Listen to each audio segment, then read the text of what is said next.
Thanks, Brandon, and thank you to PDCA for allowing me to give an update on the Pennsylvania Mosquito-Borne Disease Control Program in year 2020, where we all experienced COVID.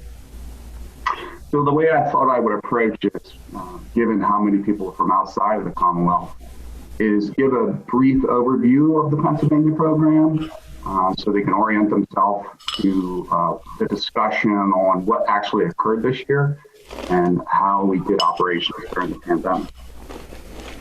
So the Pennsylvania program is a state-funded program. Those fundings go to the Pennsylvania Department of Environmental Protection. And we in turn provide grants to counties, and the Department of Environmental Protection operates the infrastructure for those county programs to operate, meaning that the counties, we provide the shipping, the taxonomy, the testing, and we provide the biological expertise for the counties to operate.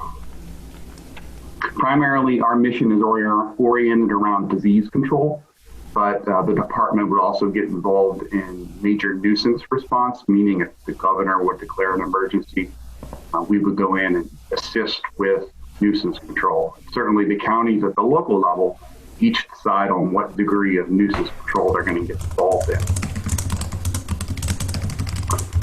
So as I mentioned, we have 41 counties that actually participate in the program, and these counties were decided based on their population and the historic risk of disease that they've experienced. The counties in white are the ones that the department does passive response to, meaning if there's an outbreak of disease or there's a complaint, the department would send biologists to those counties to do work. So a little bit about the county organizations that participate in our program. We give out $3 million in grants to these counties each year for them to run local mosquito control programs. There are no contractors that work in Pennsylvania. It's just county-based organizations, and they range from health department, conservation districts, commissioner's offices, parks and recreation, and emergency management. So how many people work in the program? We have 10 full-time DEP staff, which range from entomologists, microbiologists, a few administrative and managerial staff, and they handle all the identification, testing, and biological support. There are 119 people that work out in county programs, of which there are 3 full-time. So in all of Pennsylvania, there are 13 full-time people that work in mosquito control, and even those 13 are doing other vector activities such as tick collection during the winter. We have a traditional IPM program, and today when I go through our comparisons from this year to the last 5 years, I'm going to focus on testing and control. Certainly we do our fair share of education. We do hundreds of educational events as a program each year. And certainly there were less this year because of the pandemic and the way you could interact. The Department of Environmental Protection provides grants for habitat reduction events. In fact, since the program began in the year 2000, we've eliminated over 1 million waste fires to support that effort. We also, in the last 2 years, have taken up the pesticide resistance testing that was recommended by the CDC. We do pesticide resistance testing in every county that participates once a year. So a little bit about this year, we found 688 positive mosquito pools. These numbers are accurate as of Friday, and 7 people came down with the disease. So how do we actually do the surveillance? We primarily focus on gravid traps. That's 80% of our effort is out doing the gravid trapping. And you can see, based on this map, we have 446 locations that we trap each and every week with the gravid trap to build our risk reference. These locations are based on density, historic risk, and they're only done in participating counties. So take a little bit closer look at actually how much effort goes into the gravid trapping. You can see on the first graph this year, we put out 15,572 gravid traps. And while it does seem lower than last year, certainly it is, but it's only 10% lower than the historic 5-year average. So we still did a lot of work during the pandemic. Everyone should be proud. And what did we actually find in those traps? You can see that this year, the number of QLX that we're collecting on average was down in those gravid traps, where we collected 46. And that number represents a 22% drop from that historic 5-year average. And certainly that correlates very well with rainfall. As you can see in the year 2018, it was a heavy year of rain. We had a very high number of QLX that we were collecting in our gravid traps. So a little bit about our testing. The Department of Environmental Protection, when those gravid traps come into us from the counties, they're all ID'd to species. You can see that that's one of our entomologists, Richard Geach. He's doing that work. And all of the samples are tested with a PCR machine, and that's Jason. He's doing extraction. Now, this is the effort for as far as testing, and you can see that we're certainly down the number of pools that we tested this year. That is 40% lower than our historic 5-year average.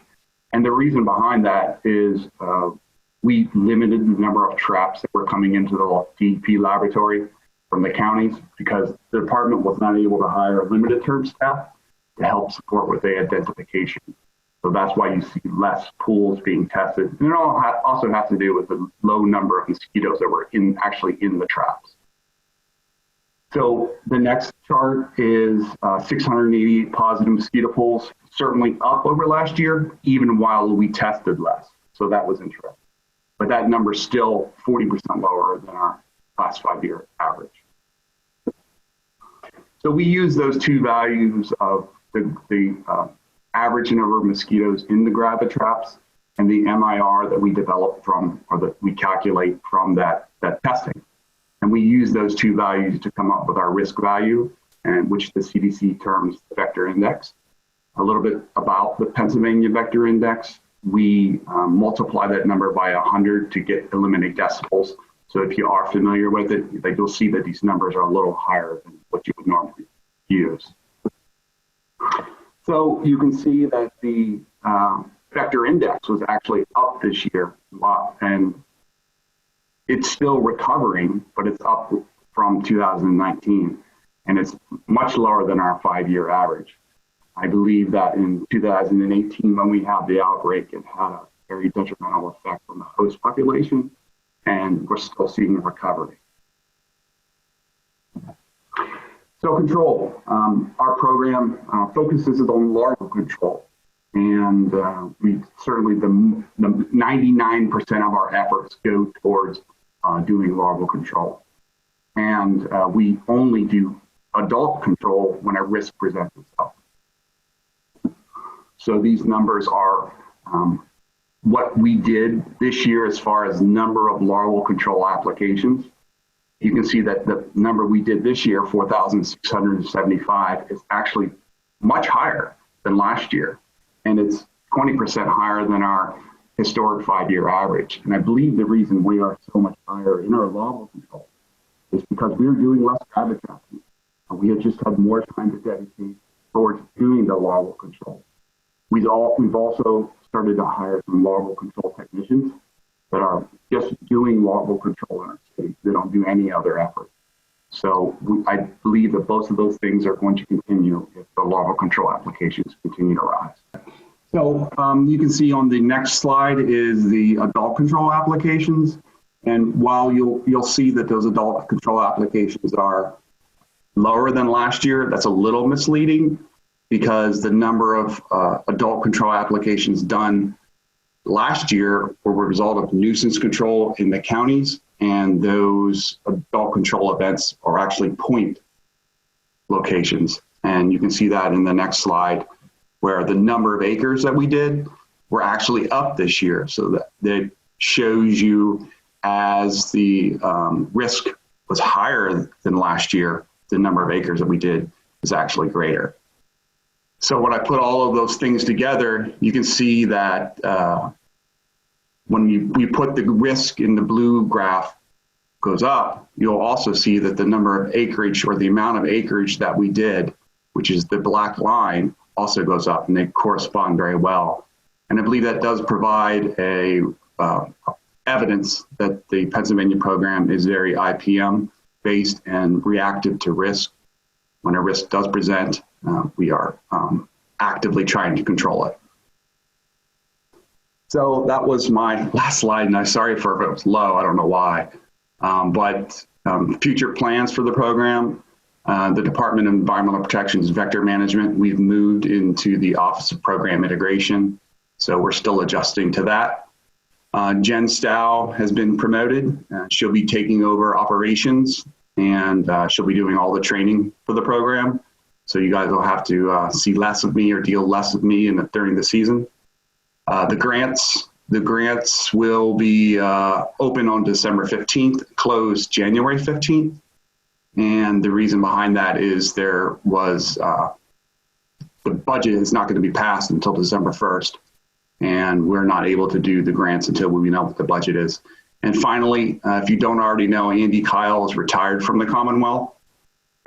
He's moved on to brighter pastures in retirement, and I wanted to wish him well and also thank him for his guidance and expertise over the last 20 years in helping to develop the program into what it is. So with that, that's my last slide. Thank you.